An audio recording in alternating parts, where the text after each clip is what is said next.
Сәлеметсіңдер ме балалар? Қазір бізде қазақ тілі сабағы басталады. Сабақтың тақырыбы дара және күрделі етістік. Мақсатымыз мұғалімнің көмегімен мәтіннің тақырыбы мен негізгі ойды анықтау. Дара және күрделі етістікті табу. Тірек сөздерді қатыстыра отырып, берілген сюжетті сурет бойынша әңгіме құрау. Жіберілген орфографиялық қателерді мұғалімнің көмегімен түзету. Енді 113-ші сабаққа назар аударайық. Мәтін берілген. Бір қаз өзенде жүзіп жүріп, өзіне өзі: мен қандай ғажап құспын, жерде жүремін, суға жүземін, ауаға ұшамын, мендей құс бар ма екен, дейді. Мұны әтеш естіп, оған: бекер мақтанасың, сен аттай шаба алмайсың, әр істі жаман білгенше, бір істі тәуір білген жақсы емес пе, деді. Бұны жазған Спандияр Көбеев. Тағы бір рет оқып берем. Бір қаз өзенде жүзіп жүріп, өзіне өзі: мен қандай ғажап құспын, жерде жүремін, суға жүземін, ауаға ұшамын, мендей құс бар ма екен, дейді. Мұны әтеш естіп, оған: бекер мақтанасың, сен аттай шаба алмайсың, әр істі жаман білгенше, бір істі тәуір білген жақсы емес пе, деді. Мәтіндегі негізгі ойға назар аударайық. Қаз не істеді?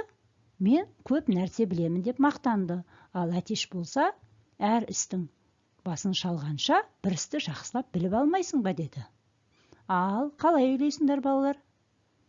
Әтештің ойы дұрыс па, әлде қаздың ойы дұрыс па? Біздің қазақта жігітке жеті өнерде аз деген сөз бар. Яғни, әр істі, барлық істі де білу керек, өнерлі болу керек, және барлық істі өте жақсы білу керек. Осы мәтінге қандай ат қоюға болады? Ойланып көрейік. Қаз бен әтеш, немесе мақтаншақ қаз, әтештің жауабы деген сияқты әртүрлі аттар қоюға болады. Ал балалар, өз пікірлеріңді ойланып көріңдер. Келесі тапсырмада қатесін тап және түзеп жаз депті. Назар аудара қойыңдар. Қазір оқып берейін. Тоты әдемі құс. Ол Африка, Австралия ормандарында тіршілік етеді. Ал ішінде қандай сөздерде қате кеткен екен? Мұқият қарай қойыңдар. Балалар, Африка және Австралия дегенде П әрпінің орнына Ф жазылады, және Австралия деген кезде ең соңғы А әрпінің орнына Я жазылады. Осы сөйлемдерден күрделі етістікті табыңдар, дейді. Ал етістікке қандай сұрақ қоятын едік? Не істейді? Не қылды? Қайтты? Сонда күрделі етістігіміз тіршілік етеді. Дұрыс, балалар. Тапсырмадағы сұрақтарды басшылыққа ала отырып, балалар, құстар келді, қанатты достар деген тақырыпқа сабақ аяқталған соң дәптерлеріңе жазуға болады. Кім нені қорғауы тиіс? Неліктен? Оларға қандай жағдай жасау керек? Яғни, құстардың пайдасы туралы да жазуға болады. Сендер құстарға қандай жағдай жасау керектігін және неден қорғау керектігін, қалай қамқор болуды білесіңдер. Балалар, мына суретке назар аударамыз. Яғни суретте көктем бейнесі бейнеленген. Осы суретке мұқият қарап отырып, мына тірек сөздерді басшылыққа ала отырып, ауызша әңгіме құраймыз. Көктем, табиғат, күн, аю, орман, борсық, ағаштар. Осы тірек сөздерді пайдаланып, көктем туралы мәтін құрауға әңгіме құрауға болады. Келесі тапсырмаға қарайық. Мәтінді қатесіз көшіріп жаз. Мәтінді оқыған кезде қатеге назар аударамыз. Адамдар ғарышқа ұшуды армандайтын. Бұл арман орындалды. Ғарышқа алғаш рет Юрий Гагарин ұшты. Қане және етістіктердің астын сыздайды. Бірінші сөйлемде. Етістік ұшуды армандайтын. Қандай етістік? Күрделі етістік. Бұл арман орындалды. Не істеді? Орындалды. Бұл дара етістік. Ғарышқа алғаш рет Юрий Гагарин ұшты. Не істеді? Ұшты. Ал қателерге қарайық. Қателерді таптық па, балалар? Назар аударайық. Ұшуды У әрпінің орнына О жазылады. Және Юрий Гагарин кісінің аты жөні бас әріптен басталып жазылады. Жалқы есімге жататындықтан бас әріптен бастап жазамыз.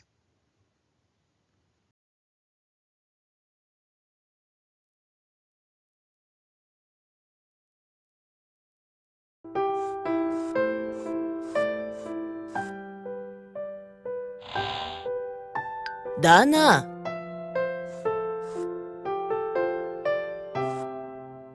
Саған не болған? Неге көңілсізсің? Күз келді. Енді күн суытады, жаңбыр жауады. Мен енді жаздағыдай далада ойнай алмайтын болдым. Сол да сөз бе екен?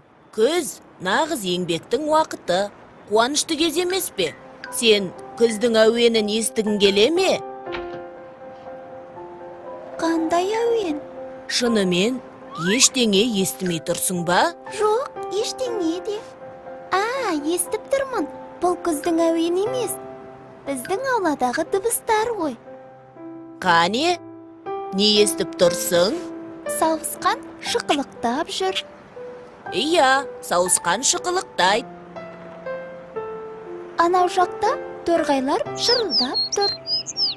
Иә, торғайлар шырылдайды. Жеңіл көліктер кетіп бара жатыр. Солардың дауыстары естіледі. Сыпырғының дауысы естіледі. Анау ағай көшені сыпырып жүр екен.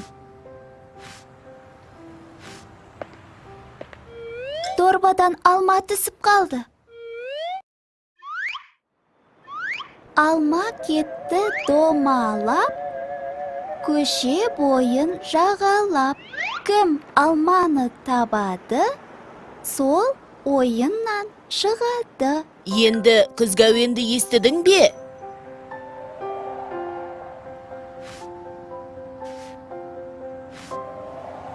Иә, естіп тұрмын. Сен жаңа ауладағы әрекетті баяндағанда етістіктерді қолдандың. Иә, мен етістікті білем. Олар қимыл, іс-әрекетті білдіретін сөздер. Етістікке не істеді, не қылды, қайтты деген сұрақтар қойылады. Иә, дұрыс айтасың. Дана, есіңде болсын. Шықылықтайды, кетті, сыпырады деген сияқты бір сөзден тұратын етістіктерді дара етістік, шықылықтап жүр, кетіп бара жатыр, сыпырып жүр деген сияқты екі немесе одан да көп сөзден құралған етістіктерді күрделі етістік деп атайды. Вики үріп жатыр, күрделі етістік.